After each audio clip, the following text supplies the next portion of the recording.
Welcome back, ladies and gentlemen. Episode 2 of the Fourth Spot. Just want to say thank you for your continued support. Once again, we got my guy Spencer Klein in the building again. Always a pleasure to have you. Today's episode is a tribute to Kobe Bryant. That's been heavy on my heart. It's been something that I wanted to do for a long time. I thought about pushing it back, but I felt in my heart that it was only right that I did it. No matter the circumstances, I still wanted to do it. No matter how long it took from episode 1 to episode 2, I still wanted to stay the course and stay on this journey. So I appreciate you guys, listeners, viewers out there watching. I just want to say thank you for your support, continued support, and thank you for staying with me on this journey. Spence, you got something you want to say, or? You know, as typically, I'm glad to be here. Here for episode 2, especially for the subject matter, for memorializing one of the greatest athletes of all time, Right? Kobe Bryant, and I think it's only doing it justice that we do it in a very concise manner. We gotta give it flowers. We got to. That's exactly. This podcast doesn't exist unless we do that. Right. In other news, our podcast will now be on Apple Podcasts as well. So you will be able to have the audio version to listen to the podcast as well. You will also have it on YouTube. We will appreciate it if you subscribe, like, share, comment. But yeah, we got some other stuff in the works as well. Patreon, Spotify. I'm gonna try and get on those platforms as well, and hopefully, this podcast goes where it's supposed to be. Divine timing. Yeah. Without further ado, let's just hop right in it. Let's do it. My first question: when did you become a Kobe fan? Ow, that's an odd question to ask coming from someone who's born and raised in Southern California. Mm-hmm. You don't really become a Kobe fan. You're born into it. Okay. Especially, I was born in '96 and Kobe was drafted in 1996. Right. So it's just, I don't know. It's a hard question to ask. This came with the territory, it felt like. Okay. It's funny for me because it was different as a kid growing up in Indiana. Mm-hmm. Like Indiana is Indiana Pacers. Really? Reggie Miller, all of that. It wasn't. Kobe was great, of course, but if you stayed in Indiana, if you lived in Indiana, you were a Pacers fan. Mm-hmm. Everywhere I went outside of Indiana, if I told them I was from Indiana, they say, "Oh, are you a Pacers fan?" Really? Like, why? Like how you said, like being a Kobe fan comes with the territory. Mm-hmm. Being an Indiana Pacers fan, it came with the territory of living in Indiana. It's interesting. Yeah. But I was just under the assumption that everyone around the country was a Kobe fan, regardless of location. I think over time, yeah. I think over time it evolved into that. Yeah. But I couldn't imagine being a fan of anyone else, especially growing up. Kobe was at the top for like 20 years. Yeah. Right. And it's one of those things that you die being a hero or you live long enough to see yourself become the villain. Right. It took a while for people to actually appreciate Kobe and how he changed the game. Because it'll never be the same. Never. Ever. So, and with people like that, like I said, you gotta give them the props. You gotta you gotta give the credit where it's deserved. So I think for me, my first, I don't want to say, like you said, I don't want to say it was when I became a fan. I think it was like, oh, this guy he's amazing. There's no other way that you could not like this guy. And it was the Phoenix Suns, ironically. Phoenix Suns, Milwaukee Bucks right now. LA was playing the Phoenix Suns. I think it was like game 4, game 5. What year was this? 2010, I believe. Oh, okay. 2010. So one of the finals that he won. Yeah. Okay. They were playing at home. And I was just literally watching this highlight last night, and it almost brought tears. It was so poetic. They were down 2. I think, and at the time, I don't think I really paid attention too much to Kobe or even developed a Mamba mentality, because growing up, I played basketball as well, but I wasn't as tall. So I had this notion to watch players who were point guards. Kobe wasn't point guard. Steve Nash was. So I was watching the game like, Steve Nash, you got to get in the game. Like, close this game. That was my favorite player. Right. I wasn't necessarily a guy growing up who was interested in being a team fan. I was a player fan. And Steve Nash was my favorite player. And I watched them inbound the ball to Kobe, or inbound the ball to Nash, and Parker steals the ball from Nash.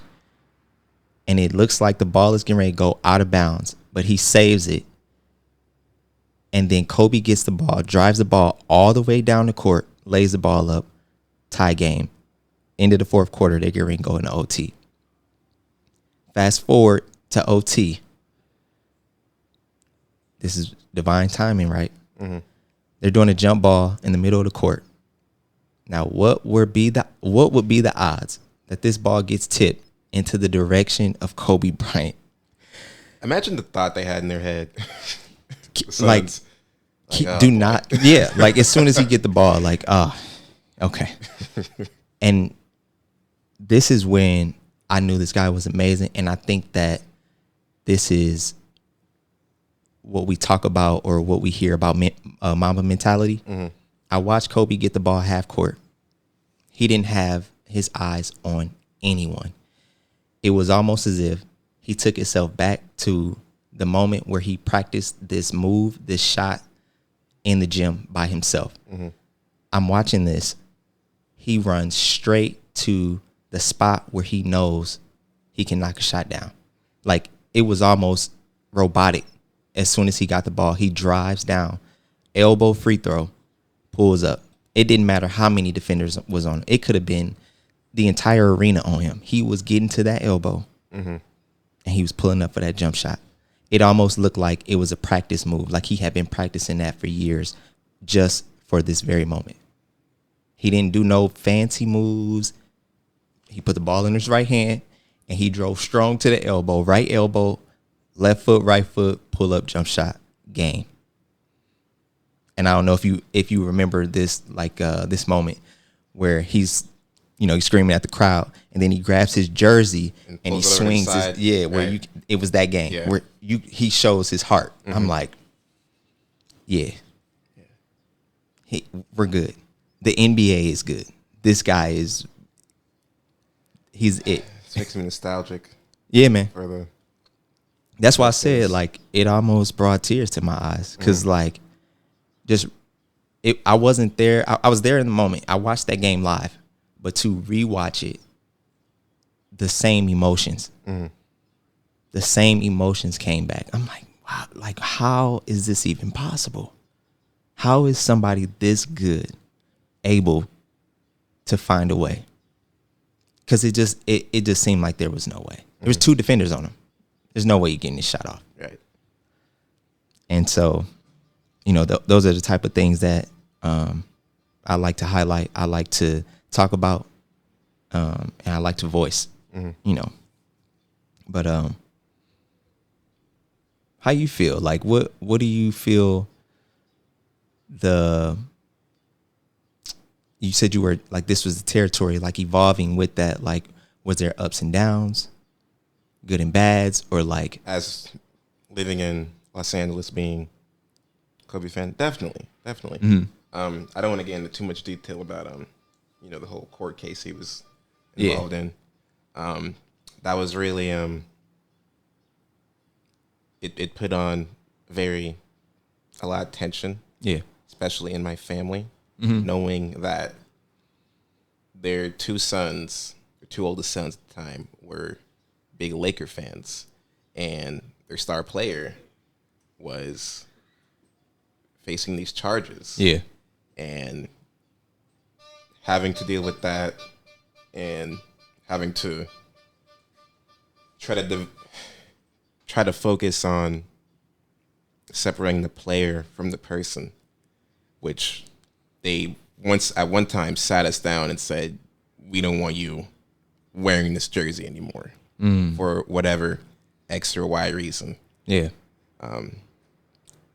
That was a moment that was striking me forever, especially with my aunt, who was very adamant about this. Like, you cannot support this person anymore. But that was probably the lowest point.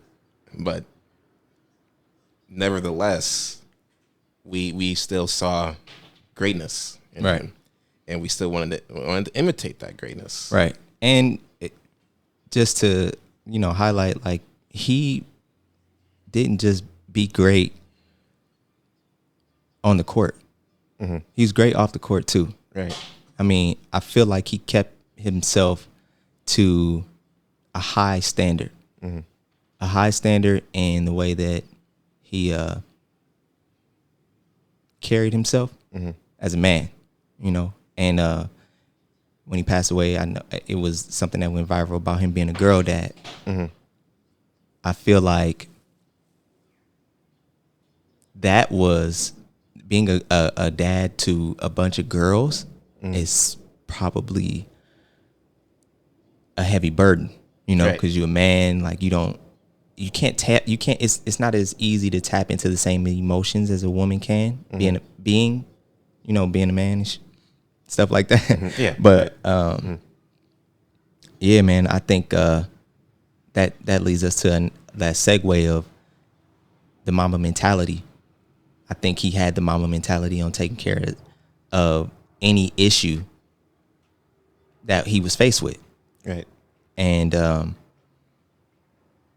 don't know, like, when did you feel like the Mamba mentality for you was like, okay, this is how I'm about to go through life? Like, what Mamba mentality moment was it for you where you was like, yeah? Okay, so I can answer 2 questions, one answer. You mentioned before, like, what was my favorite Kobe moment? Yeah. So, me and my younger brother, we would always play with, like, remote control cars as a kid. And we would always, like, be in the street racing them, jumping them off sidewalks and stuff. And I'll never forget, I believe it was 2008. I remember specifically because you mentioned it in the video that I'm about to mention. Yeah. So Kobe had the audacity to jump over an Aston Martin. Oh yeah. And he was actually talking about it, like, on TV a couple of weeks before. And I remember me and my brother Isaiah were like, he's not gonna do it. He's gonna hurt himself. Yeah. Like, come on, like, playoffs coming up in, like, what, 2 weeks? Like, bro, don't do this. He didn't have any, like, doubt in that jump. And we were like, there's no way he's gonna do this. Like, he's actually gonna do this. And we sit there, and I pulled up on our dinosaur computer, the ones that go way back into the wall. Yeah. On Windows XP. And we watched this video, and the anxiety I had watching it, and to see him jump over this Aston Martin and land on both of his feet was just insane to me. Right. And literally that same afternoon, me and him tried to imitate that video with the remote control cars we had, like, in our driveway. And I've been trying to find the video ever since, but that just goes to show the point that we recognized that he was great. Yeah. And we wanted to be great. And he didn't take the Mamba mentality and just show it up on the court. He did that in everything that he did. Yeah. So that, for me, created a lot of inspiration to know that this Mamba mentality is not just a blueprint that can be carried over in basketball. This can be tailored to anything that you do in life. Right. And it's very special to do. That's something very special to be translated in all sorts of things in the world. In this world where there's so many different ways to be so artistic in your own way, you know? I think one of the aspects of it is that to people who don't understand, it can easily be construed as arrogance. Because he's definitely seen as by people who don't understand. Yeah. As the most cocky player in basketball, the most arrogant player in basketball. Yeah. But you gotta understand, if it's not necessarily arrogance if you know it's gonna work 100% of the time. Because arrogance implies that you're putting on airs of your ability, or you're overstating something. But if something is an objective fact, then it can be construed as arrogance. It's fact. Right. Like if like you mentioned in Game 5 of the Suns, yeah, he knew he was going to make that shot. Bro, It's not. Oh, maybe if I throw it up, it may go in the basket. I know what's going to happen. Right. I've done this many times before. And it's Tuesday. And he's been here many of times. This is, like you said, it's Tuesday. I'm getting ready to knock this shot down. Right. Speaking like it, I want to transition into like made shots. For me, the Mamba mentality that he kicked in for me. I watched the YouTube video of Kobe as well. In his rookie season in the playoffs against the Utah Jazz, 1997. I don't want to sit here and say I was 7 years old. I watched this live. No, I did not watch it live. But I did come across the video, and it was, I don't know if people would call this like an asterisk on his name, but I don't think. Yeah, he wasn't the best in that. His rookie season. Yeah. They said it wasn't his best season, but I tell you what, I think Kobe did. He played 19 or 20 seasons. He was an 18-time All-Star. So after his rookie season, he was an All-Star. So that should speak for itself. Right. But he's playing against the Utah Jazz, John Stockton, Karl Malone. You know, these vets, right? And the game is on the line. No one to pass it to but Kobe. He's the rookie. Mind you, let me remind you that Kobe came straight out of high school. He pulls up for this shot, air balls. I think they go down. Utah scores again. You see the separation happening. Kobe comes down. He air balls again. I'm like, okay. I'm watching his video, and you can't tell me there is no shooter. I don't care how good you are. If you airball twice, you're going to make sure that you don't airball again. Especially in that tense situation. You're not going airball. Matter of fact, it may have just shocked your confidence, and you won't shoot the ball again. You don't even want the ball. I know if I've airballed one time, I'm like, give it to somebody else. I need to. Yeah. This is I need to check out right quick. Right. Yeah, it's called a heat check. I'm gonna chill for a second. He comes down again. Air balls for the third time. Right? Now you've got to be out of your mind to shoot 3 air balls in a row. There's nobody else shooting this rock. Only Kobe. Comes down the 4th time. Air balls again. Game over. Rookie season. And I remember this was, I wasn't even born during this time. But if you look at past archives, this was talked about so much. Yeah. As if everyone was calling him a scrub and a. Because he got drafted out of high school. Right. You would expect, okay, you get on this stage, you better produce. and he airballed 4 times on the stage that it mattered most. Right. Right. And like you said, it was the airballs that hurt around the world. Bro, no, everybody, That's funny. everybody knows that story. But you know what? To me, what that showed me is that for somebody at that age to come out of high school and take on that kind of challenge and step up, no matter the outcome, but to be accepting to the challenge, that said a lot. Right. To me. Right. And back on the notion of divine timing, I feel like that needed to happen at that stage of his career. Exactly. And just on a general note, have you ever embarrassed yourself doing something that you told yourself, I'm gonna, by any means necessary, I'm going to make sure this doesn't that never happen. happens. Yeah, exactly. That's probably him.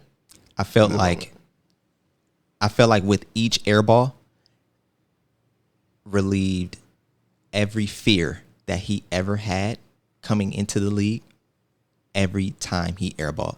So by that 4th airball, I think he walked away like, okay, watch this. I felt like that part is what led him so early on in his career is what led him to be as great as he was. Right. And again, that's the opposite of arrogance. Arrogance would be, okay, I just had a bad game. Yeah. Like I've made that shot before. I just had a bad game. He wouldn't have gone to the gym that same night. Yeah. Did we need to do? And then, be who he is today. Right. But again, I feel like that distinction is very important. Yeah. The amount of work that someone puts in to their product, the 10,000 hours. Yeah. As one might say, to become a professional at a craft. He did an interview later on, I think, after he retired and stuff. And someone asked him about the air balls with the Utah Jazz. And he explained why he didn't have the energy to elevate on the shot. But to have that kind of maturity at his age to know why instead of pointing a finger at somebody else, blaming himself, being down on himself, he actually held himself accountable and asked himself the biggest question: why did I miss those shots? Right. And I think in the interview he was basically explaining, I just got out of high school. We usually play like 35 games in a season. And I'm now in the league where it's 82 games and we playing back to back to back. He said, so by the time I got to the playoffs, I was shot. There was no way I could do anything at that point in the game, this late in the season, and be able to knock a shot down. But it still didn't deter him from, stepping up to the plate. Right.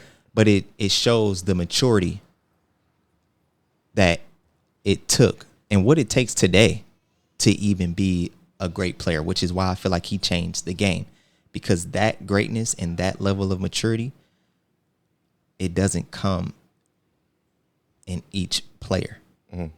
It develops over time, but it only took him a season, and that's super rare. And I think a lot of analysts expect greatness coming straight out from wherever you at, and especially nowadays, the transition from high school or college to the league is not an easy one. But for him to have it so quickly, for him to transition the way he did so quickly is it's unprecedented. But yeah, man, I just I love the confidence that Kobe carried throughout his whole entire career. I love the confidence that he instilled in other players. I love the confidence that he instilled in me. I feel like it was him and his career was all divine timing. There is no other way that I can really put it, like everything that happened in his career happened the way that it was supposed to. It all happened in the right timing. Like even when he won the 5th ring against, this is when the big three started against the Boston Celtics with Kevin Garnett. Who was it? Rajon Rondo, Ray Allen, Paul Pierce, the big three. Pierce, yeah. They took that game to Game 7. He won a 5th ring. Everybody thought the whole entire the playoffs was rigged. It was rigged. It was set up. Look, that man worked his butt off. Because I don't even know, after Kobe, on that team, that 2010 team, I think it was Lamar Odom was like the next best player. I don't know anybody who was the second go-to guy against 3 giants like Kevin Garnett, Paul Pierce, and Ray Allen.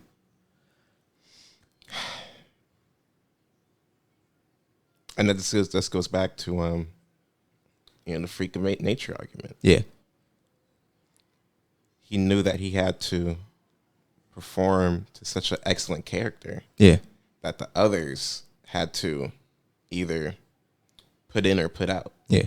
It gives hope. Yes. Because it's like when you see stuff like that, it just goes back to the David and Goliath days. Right. It's just Kobe facing these 3 giants.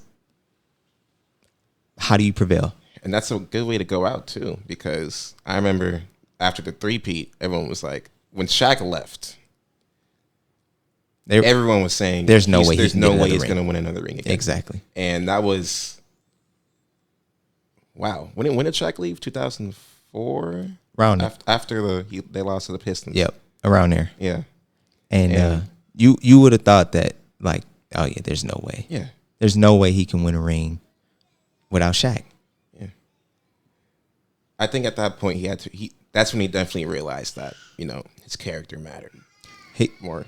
He proved himself a lot. Right. He proved himself a lot in that championship. And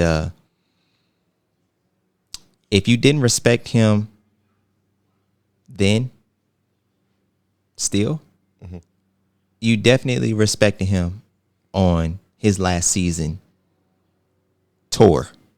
His last season with the Lakers, and you definitely respect him. You respected him then. You may not have wanted to respect him as a man, whatever the case may be. When he put that ball on the ground, when he was in between those 4 lines, you're gonna respect him as a basketball player, because that's what he gonna go get. He is going to demand respect, and there's really no other choice. There's really no other choice. You have to give him some type of respect. And I love watching it. I wish I was able to go to one of the games. Once he announced that he was retiring, every ticket sold out. There was no possible way. Even if I did get a ticket, it was going to be in the nosebleeds, which I probably would have rather just watch it on TV. Wait, you've never seen Kobe live? I have never seen Kobe live. Really? Yeah. I didn't move here until 2017. It's like a rite of passage if you lived in LA. But even then, like the city I'm from, we didn't have any like major teams. You had to travel to Indianapolis to actually watch a game. Right. No one's doing all that. I didn't see Indianapolis until I was like 18. So yeah, I wasn't seeing any sport related games. Either I was participating in or I was watching from the screen. So just being able to watch that though, and watch the respect that other opposing teams gave him. Like the opposing teams created a montage of Kobe before this game started to highlight him and show him his respect and even give him his flowers as well, and to just say thank you. Who else got that? Nobody. I don't know one person. Who else would he even, considering they're retired now, who else would they do it to? Only other person I can think of is LeBron James. But he's still in the league. He's now. still in the league. So maybe when he retires, but today, that says a lot. Yeah. To me, that says a lot that all of the NBA teams stopped to give him his flowers. For 24 seconds, ran out the shot clock. Yeah. Players cry, like, give him his respect, trading jerseys, all types of things. Like, it doesn't get any better than that. There's no other way than job well done than that. Mm-hmm. That was a really intense day. Even the last game against the Utah Jazz, ironically, Yeah, he scored 60 on his way out. yeah. So the game where he's a rookie, he airballs 4 times, is against the Utah Jazz. His last game of the season where he scores 60 points Against the same team. Against the same team on his way out the door. How, bro? That's poetic. That's divine timing. It's too divine for you to not be able to see it. Mm-hmm. And that's where the appreciation comes in. That's where the respect comes in. That's where like the gratitude comes in. Mm-hmm. You know, we've been talking about divine timing, and the literal definition of divine timing is everything in life happening at the right moment. When Kobe got drafted, he didn't go to the Lakers. He went to the Hornets. He went 13th pick to the Hornets. And later, shortly after that, he got traded to the Lakers. That's divine timing. And it's so much divine timing to me that something happened in this man's life. He had no control over it. He didn't control if he could go to the Lakers. He didn't ask, or he didn't do anything. He had no control over anything. He got drafted, got traded. And look who he is now. Interesting to imagine what would have come of him if he stayed in the Hornets. Bro, I don't think we would be in the same situation right now. That I think about that all the time. I think about it all the time. Because he wouldn't have met Shaq. Most likely, he wouldn't have gotten a three-peat with him. Bro, I don't think it's one of those things where you have to be appreciative, because it could have went left. Right. He could have actually just stayed with the Hornets. Yeah. So for him to accept, that's funny to think about. So just think about, I can't even picture Kobe being in the Hornets jersey just at this present moment. But to go back into the divine timing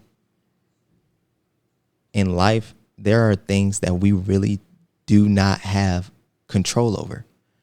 But we have to be accepting to what comes our way and know that the timing is always right. We are always in the right moment. As long as you are continuously working and beating at your craft and doing what you love and making sure you're speaking the truth in however you do it, the divine timing will find you. You don't necessarily have to go to it all the time. And I think that is the biggest message that I really want to leave with my viewers today, along with giving Kobe Bryant his flowers and paying this tribute and paying this respect, because we all get caught up in it not happening for us when we need it to happen, when it's supposed to happen. But sometimes the timing happens along the course, along the journey that you're in, you know? Right. And you got to stay that. You got to stay on that path. And I don't want to change subjects, but I watched a Nipsey Hussle clip on Instagram, and he was like, yeah, you could go on a journey and then you could start doubting yourself, and then maybe you want to turn around. But by the time you look back and turn around, or you turn around and look back, it's gonna cost you more to turn around and go back than it is to keep going and just finish and continue your marathon. Just stay the course. Stay the course. And you know, man, with Kobe staying his course, that led to a league MVP, 2-time scoring champ, 18-time All-Star. What else? The only player